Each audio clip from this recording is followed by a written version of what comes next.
History ടിപ്സിൻ്റെ പുതിയ എപ്പിസോഡിലേക്ക് എല്ലാവർക്കും സ്വാഗതം. ബിപിൻ ചന്ദ്രയുടെ മോഡേൺ ഇന്ത്യയിലെ മൂന്നാമത്തെ ചാപ്റ്ററാണ് യൂറോപ്യരുടെ ഉൾപ്രവേശനവും ഇന്ത്യയുടെ മേൽ ബ്രിട്ടീഷുകാരുടെ വിജയം എന്നുള്ളത്. ഈ ചാപ്റ്ററിൽ ബംഗാളിൻ്റെ ഭരണത്തിന് ഇരട്ട സംവിധാനം എന്നുള്ള ആ ഒരു ഭാഗമാണ് നമുക്ക് നോക്കാനുള്ളത്. 1765 മുതലെങ്കിലും ഈസ്റ്റ് ഇന്ത്യ കമ്പനി ബംഗാളിൻ്റെ യഥാർത്ഥ അധികാരിയായിരുന്നു.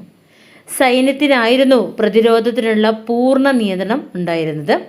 കമ്പനിയുടെ കൈകളിലായിരുന്നു പരമമായിട്ടുള്ള രാഷ്ട്രീയ അധികാരവും ഉണ്ടായിരുന്നത്.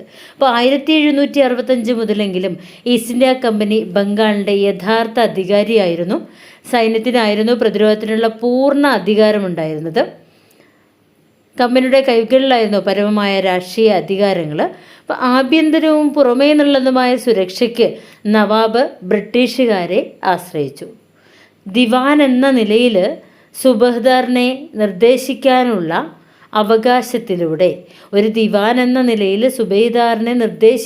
അവകാശത്തിലൂടെ കമ്പനി നേരിട്ട് നിസാമത്ത് അഥവാ പോലീസ്, നീതിന്യായ ഭരണം എന്നിവയെ നിയന്ത്രിച്ചു. അപ്പോൾ ഒരു ദിവാൻ എന്ന നിലയിൽ സുബേദാറിനെ നിർദ്ദേശിക്കാനുള്ള അവകാശത്തിലൂടെ കമ്പനി എന്ത് ചെയ്തു? നേരിട്ട് നിസാമത്ത് അഥവാ പോലീസ്, നീതിന്യായ ഭരണം എന്നിവയെ നിയന്ത്രിച്ചു. ഈ സംവിധാനം ചരിത്രത്തിൽ അറിയപ്പെടുന്നത് എന്താണ്? ഇരട്ട ഭരണം എന്ന പേരിലാണ്. ബ്രിട്ടീഷുകാർക്ക് അതെന്തായിരുന്നു? ഒരു വലിയ നേട്ടമായിരുന്നു.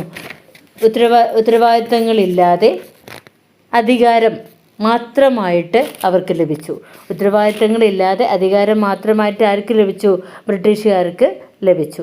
നവാബിനും ഉദ്യോഗസ്ഥർക്കും ഭരണത്തിൻ്റെ ചുമതലയുണ്ടായിരുന്നെങ്കിലും അത് നിർവഹിക്കുന്നതിനുള്ള അധികാരമുണ്ടായിരുന്നില്ല. നവാബിനും ഉദ്യോഗസ്ഥർക്കും ഭരണത്തിൻ്റെ ചുമതല ഉണ്ടായിരുന്നെങ്കിലും അത് നിർവഹിക്കാനുള്ള അധികാരം ആർക്കുണ്ടായിരുന്നില്ല? നവാബിന് ഉണ്ടായിരുന്നില്ല. അപ്പോൾ ഗവൺമെൻറ്റിൻ്റെ ദുർബല വശങ്ങൾക്ക് ഇന്ത്യക്കാരെ പഴിചാരാം, എന്നാൽ അതിൻ്റെ നല്ല വശങ്ങൾ വാരിക്കൂട്ടുന്നത് ബ്രിട്ടീഷുകാരായിരിക്കും. അപ്പോൾ ഗവൺമെൻറ്റിൻ്റെ ദുർബല വശങ്ങൾക്ക് ആരെ പഴിചാരാം? ഇന്ത്യക്കാരെ പഴിചാരാം. എന്നാൽ അതിൻ്റെ ഗുണങ്ങളെല്ലാം ആര് വാരിക്കൂട്ടും? ബ്രിട്ടീഷുകാർ വാരിക്കൂട്ടും. അപ്പോൾ ബംഗാളിലെ ജനങ്ങളെ സംബന്ധിച്ചിടത്തോളം ഇതൊരു ദുരന്തമായി മാറുകയാണ് ചെയ്തത്.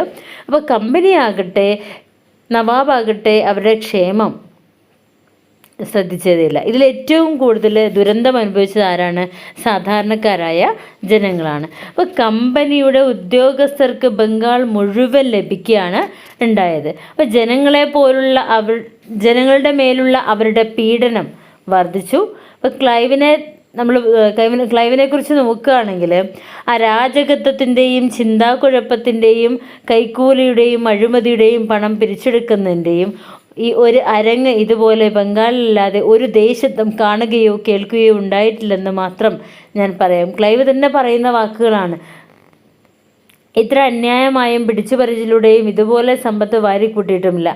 3 ദശലക്ഷം പൗണ്ട് സ്റ്റെർലിംഗ് ഭൂനികുതി വരുമാനമുണ്ടാകുന്ന ബംഗാൾ, ബീഹാർ, ഒറീസ എന്നീ 3 പ്രവിശ്യകൾ സുബേദാറായി മിർജാഫറിനെ പുനഃസ്ഥാപിച്ച നാൾ മുതൽ കമ്പനി ഉദ്യോഗസ്ഥരുടെ പരിപൂർണ നിയന്ത്രണത്തിലായിരുന്നു. അപ്പോൾ 3 ദശലക്ഷം പൗണ്ട് സ്റ്റെർലിംഗ് ഭൂനികുതി വരുമാനമുള്ള പ്രദേശങ്ങളാണ് ഇത്? ബംഗാൾ, ബീഹാർ, ഒറീസ. ഇതൊക്കെ മിർജാഫറിനെ പുനഃസ്ഥാപിച്ച നാൾ മുതൽ തന്നെ അതിൻ്റെ പൂർണ്ണ നിയന്ത്രണം ആര് ഏറ്റെടുക്കുന്നുണ്ട്? ബ്രിട്ടീഷുകാർ ഏറ്റെടുക്കുന്നുണ്ട്. അപ്പോൾ സൈനിക ഉദ്യോഗസ്ഥരും മറ്റുദ്യോഗസ്ഥരും നവാബ് മുതൽ ഏറ്റവും താഴെ ജമീന്ദാർ വരെ അധികാരവും സ്വാധീനമുള്ള ഓരോ മനുഷ്യരിൽ നിന്നും സംഭാവനകൾ പിരിച്ചെടുക്കുകയും ചെയ്തിട്ടുണ്ടായിരുന്നു. അപ്പോൾ കമ്പനിയുടെ അധികാരികൾ സമൃദ്ധമായ കൊയ്ത്ത് വാരിക്കൂട്ടാനും ബംഗാളിൻ്റെ സമ്പത്ത് മുഴുവൻ പുറത്തേക്ക് കൊണ്ടുപോകുവാനും തുടങ്ങിയിട്ടുണ്ട്. ഇന്ത്യയിലെ സാധനങ്ങൾ വാങ്ങുന്നതിന് വേണ്ടി ഇംഗ്ലണ്ടിൽ നിന്ന് പണം അയക്കുന്നത് നിർത്തി. പകരം ബംഗാളിൻ്റെ ഭൂനികുതി ഉപയോഗിച്ച് ഈ ചരക്കുകൾ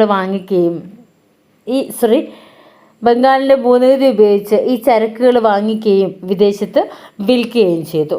അപ്പോൾ കമ്പനിയുടെ നിക്ഷേപമെന്ന് അറിയപ്പെട്ട ഈ ലാഭത്തിൻ്റെ ഒരു ഭാഗമായിട്ടായിരുന്നു ഇവർ വാങ്ങിയിട്ടുണ്ടായിരുന്നു. അപ്പോൾ ബ്രിട്ടീഷ് സർക്കാർ ധനിക സമ്മാനത്തിൻ്റെ പങ്ക് ആഗ്രഹിച്ചിട്ടുണ്ടായിരുന്നു. 1767 ഓരോ വർഷവും 40,000 പൗണ്ട് കമ്പനി നൽകണമെന്ന് കൽപ്പിക്കുകയും ചെയ്തിട്ടുണ്ടായിരുന്നു. അപ്പോൾ കമ്പനിയുടെ അധികാരികൾ സമൃദ്ധമായ കൊയ്ത്ത് വാരിക്കൂട്ടിയിട്ടുണ്ടായിരുന്നു. ബംഗാളിലെ സമ്പത്ത് മുഴുവൻ പുറത്തേക്ക് കൊണ്ടുപോകാനും തുടങ്ങി. ഇന്ത്യയിലെ സാധനങ്ങൾ വാങ്ങുന്നതിന് വേണ്ടി ഇംഗ്ലണ്ടിൽ നിന്ന് പണം അയക്കുന്നത് നിർത്തിയിട്ടുണ്ടായിരുന്നു. അപ്പോൾ പകരം ബംഗാളിലെ ഭൂനികുതി ഉപയോഗിച്ച് ഈ ചരക്കുകൾ വാങ്ങിക്കുകയും വിദേശത്ത് വിൽക്കുകയും ചെയ്തു. അപ്പോൾ കമ്പനിയുടെ നിക്ഷേപമെന്നറിയപ്പെട്ട ഇത് ലാഭത്തിൻ്റെ ഒരു ഭാഗമായി മാറി. ബ്രിട്ടീഷ് സർക്കാർ ധനിക സമ്മാനത്തിൻ്റെ പങ്ക് ആഗ്രഹിച്ചു. 1767 ഓരോ വർഷവും 40,000 പൗണ്ട് കമ്പനി നൽകണമെന്ന് കൽപ്പിക്കുകയും ചെയ്തു. 1766, 67, 68 വർഷങ്ങളിൽ മാത്രം ഏതാണ്ട് 5.7 ദശലക്ഷം പൗണ്ട് ബംഗാളിൽ നിന്ന് കടത്തിയിട്ടുണ്ട്. ഇരുട്ട ഭരണത്തിൻ്റെ ദുഷ്ചെയ്തികളും ധനത്തിൻ്റെ ചോർച്ചയും ആ നിർഭാഗ്യ പ്രവിശ്യയുടെ ദാരിദ്ര്യത്തിനും തളർച്ചയ്ക്കും കാരണമായി. 1770 ബംഗാളിൽ ഒരു ക്ഷാമം അനുഭവപ്പെട്ടു. മനുഷ്യചരിത്രത്തിൽ അറിവായിട്ടുള്ള ഏറ്റവും ഭയാനക ക്ഷാമങ്ങളിൽ ഒന്നായിരുന്നു അത്. ലക്ഷക്കണക്കിന് ആളുകൾ അതിൽ മരിച്ചു. ബംഗാളിലെ 1/3 ജനങ്ങൾ അതിൻ്റെ നാശത്തിന് അടിമപ്പെട്ടു. മഴയുടെ കുറവ് കൊണ്ടാണ് ക്ഷാമം ഉണ്ടായതെങ്കിലും അതിൻ്റെ ഫലം ഇത്ര തീവ്രമായത് കമ്പനിയുടെ നയങ്ങൾ കൊണ്ടായിരുന്നു. അപ്പോൾ ഇത്രയാണ് നമുക്ക് ഈ ഒരു ഭാഗത്ത് പറയാനുള്ളത്. ഇനി വാറൻ ഹേസ്റ്റിങ്സിൻ്റെയും കോൺവാലിസിൻ്റെയും നേതൃത്വത്തിലുള്ള യുദ്ധങ്ങളെക്കുറിച്ചാണ് പറയുന്നത്. 1772 മുതൽ 85 വരെയുള്ള കാലത്താണ് വാറൻ ഹേസ്റ്റിങ്സ് വന്നിട്ടുള്ളത്. 1786 മുതൽ 93 വരെ കോൺവാലിസ്.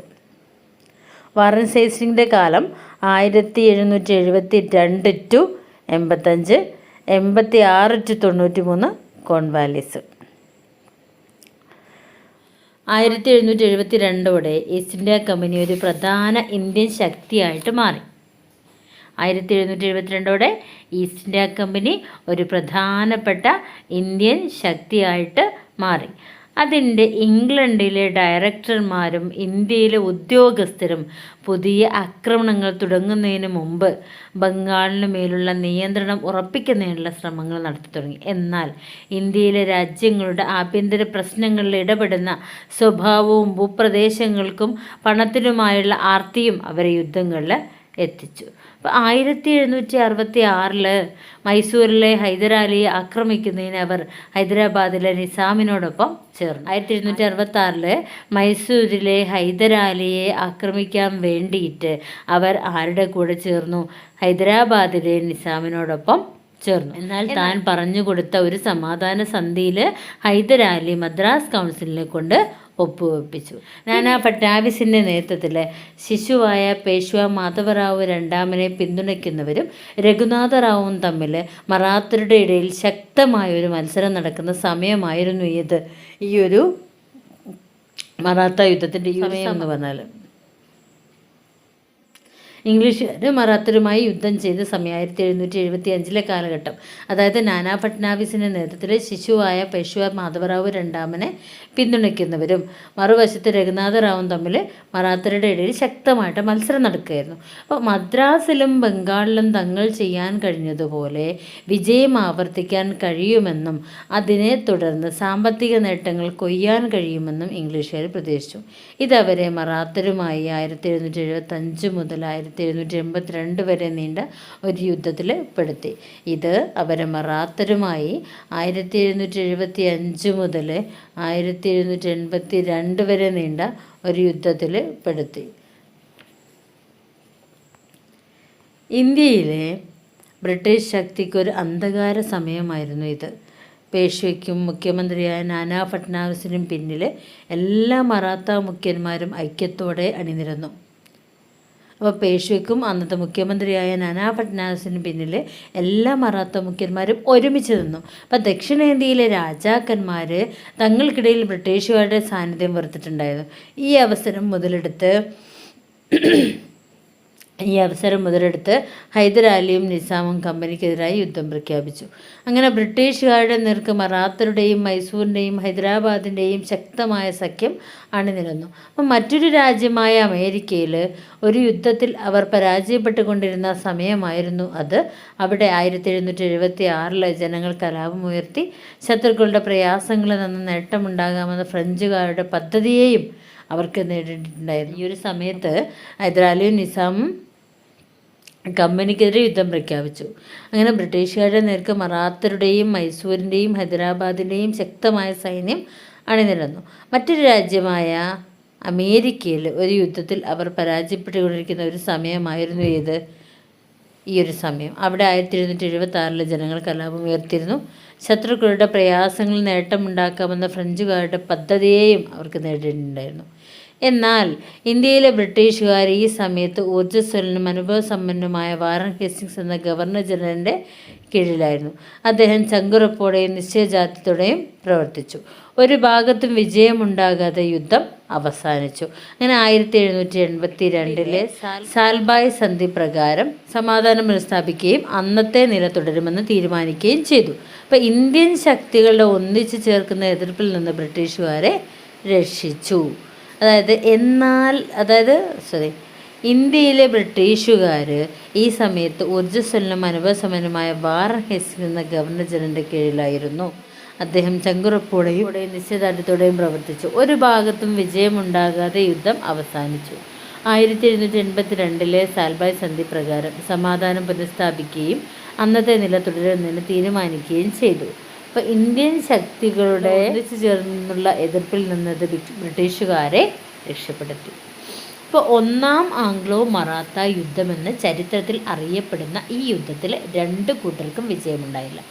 എന്നാൽ ബ്രിട്ടീഷുകാർക്ക് ഇന്ത്യയിൽ അന്നത്തെ ഏറ്റവും ശക്തരായ മറാത്തരുമായി 20 വർഷം സമാധാനം അത് നൽകിയിട്ടുണ്ട്. അപ്പോൾ ബംഗാൾ പ്രവിശ്യയിലെ നില ഉറപ്പിക്കാൻ ബ്രിട്ടീഷുകാർ ഈ ഒരു സമയം ഉപയോഗിക്കുകയാണ് ചെയ്തത്.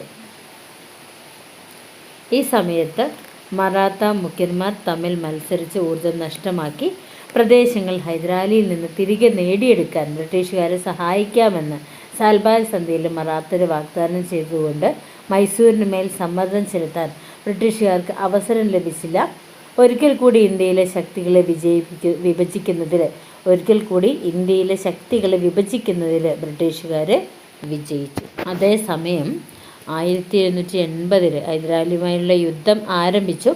മുൻകാലത്തെ വീരകൃത്യങ്ങൾ ആവർത്തിച്ചുകൊണ്ട് കർണാടകയിലെ ബ്രിട്ടീഷ് സൈന്യത്തിന് മേൽ ഒന്നിനു പിന്നാലെ മറ്റൊന്നായി പരാജയങ്ങൾ അടിച്ചേൽപ്പിക്കുകയും വലിയ സംഘങ്ങളായി അവരെ കീഴ്പ്പെടുത്തുകയും ചെയ്തു. അപ്പോൾ കർണാടകത്തിൻ്റെ ഏതാണ്ട് മുഴുവൻ താമസിയാതെ കൈവശപ്പെടുത്തി. എന്നാൽ ഒരിക്കൽ കൂടി ബ്രിട്ടീഷ് സൈന്യശക്തിയും തന്ത്രവും അവരെ രക്ഷിച്ചു. ഗുണ്ടൂർ ജില്ല വിട്ടുകൊടുത്ത വാറൻ ഹേസ്റ്റിങ്സ് നിസാമിനെ പാട്ടിലാക്കുകയും ബ്രിട്ടീഷ് വിരുദ്ധ സഖ്യത്തിന് പിൻവലിക്കുകയും ചെയ്തു. 1781-82 അദ്ദേഹം മറാത്തരുമായി സമാധാനമുണ്ടാക്കുകയും അങ്ങനെ സൈന്യത്തിൻ്റെ ഒരു വലിയ വിഭാഗത്തെ മൈസൂരിനെതിരായി ഉപയോഗിക്കാൻ സ്വതന്ത്രമാക്കുകയും ചെയ്തു. 1781 ജൂലൈയിൽ അയർക്യൂട്ടിൻ്റെ നേതൃത്വത്തിലുള്ള ബ്രിട്ടീഷ് സൈന്യം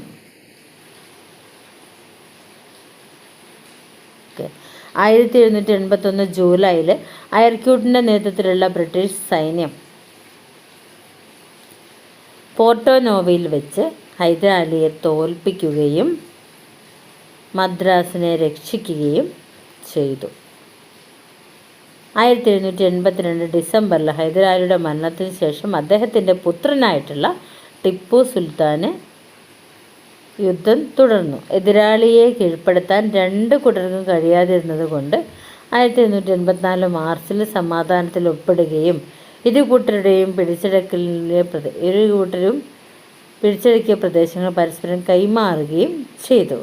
അങ്ങനെ മറാത്തരെയും മൈസൂരിനെയും തോൽപ്പിക്കാൻ തക്ക ശേഷി ബ്രിട്ടീഷുകാർക്കില്ലെന്ന് തെളിഞ്ഞെങ്കിലും ഇന്ത്യയിൽ പിടിച്ചു നിൽക്കാൻ കഴിയുമെന്ന് അവർക്ക് മനസ്സിലായി. അപ്പോൾ 1780 ഹൈദരാലിയുമായുള്ള യുദ്ധം ആരംഭിക്കുന്നുണ്ട്. അപ്പോൾ മുൻകാലത്തെ വീരകൃത്യങ്ങൾ ആവർത്തിച്ചുകൊണ്ട് എന്ത് ചെയ്തു? ബ്രിട്ടീഷ് സൈന്യത്തിന് മേൽ വിജയങ്ങൾ നേടാൻ ആർക്ക് സാധിച്ചിട്ടുണ്ട്? ഹൈദരാലിക്ക് സാധിച്ചിട്ടുണ്ട്.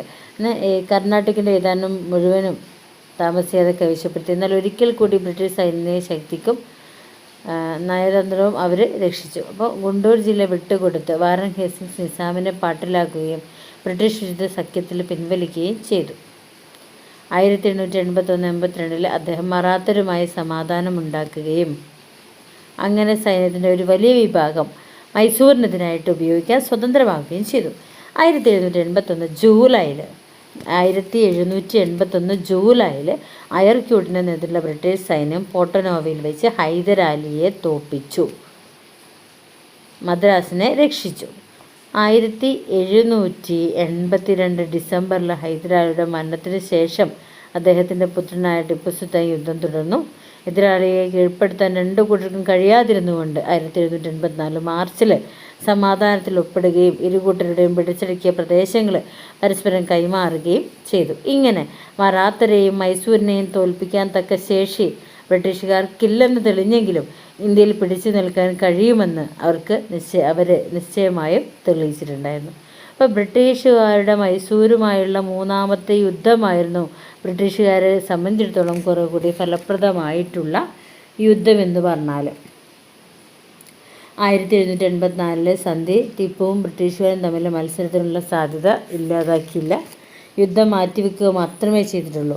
ഈസ്റ്റ് ഇന്ത്യ കമ്പനിയുടെ അധികാരികൾ ടിപ്പുവുമായി കടുത്ത വിദ്വേഷത്തിലായിരുന്നു. തെക്ക് ഏറ്റവും ശക്തനായ എതിരാളിയായിട്ടും ദക്ഷിണേന്ത്യയിലെ പരിപൂർണ ആധിപത്യത്തിൽ നിന്നും മുഖ്യ തടസ്സമായിട്ടാണ് അദ്ദേഹത്തെ അവർ കണ്ടത്. അപ്പോൾ ടിപ്പുവിനാവട്ടെ ഇംഗ്ലീഷുകാരുടെ കടുത്ത പകയുമുണ്ടായിരുന്നു. സ്വാതന്ത്ര്യത്തിൻ്റെ മുഖ്യ ഭീഷണിയായി കമ്പനിയെ കാണുകയും ഇന്ത്യയിൽ നിന്ന് പുറത്താക്കാനുള്ള തൻ്റെ അഭിലാഷങ്ങളെ ലാളിക്കുകയും അദ്ദേഹം ചെയ്തിട്ടുണ്ടായിരുന്നു. അവർ യുദ്ധം വീണ്ടും 1789 ആരംഭിക്കുകയും 1792 ടിപ്പുവിൻ്റെ പരാജയത്തിൽ അത് അവസാനിക്കുകയും ചെയ്തു. ശ്രീരംഗപട്ടണം സന്ധി പ്രകാരം പ്രദേശങ്ങളുടെ പകുതി ഇംഗ്ലീഷുകാർക്കും സഖ്യങ്ങൾക്കും വിട്ടുകൊടുക്കുകയും 330 ലക്ഷം രൂപ നഷ്ടപരിഹാരമായി നൽകുകയും ചെയ്തു ടിപ്പു സുൽത്താൻ. അപ്പോൾ ശ്രീരംഗപട്ടണം സന്ധി പ്രകാരം എന്ത് ചെയ്തു? പ്രദേശങ്ങളുടെ പകുതി ആർക്ക് കൊടുക്കണം? ഇംഗ്ലീഷുകാർക്ക് കൊടുക്കണം. സഖ്യങ്ങൾക്കും വിട്ടുകൊടുക്കണം. 330 ലക്ഷം രൂപ നഷ്ടപരിഹാരമായിട്ട് നൽകുകയും ചെയ്യണം. ഇനി വെല്ലസ്ലി പ്രഭുവിൻ്റെ നേതൃത്വത്തിലുള്ള വ്യാപനത്തെക്കുറിച്ചാണ് പറയാനുള്ളത്. അത് നെക്സ്റ്റ് വീഡിയോയിൽ നോക്കാം. Okay, thank you.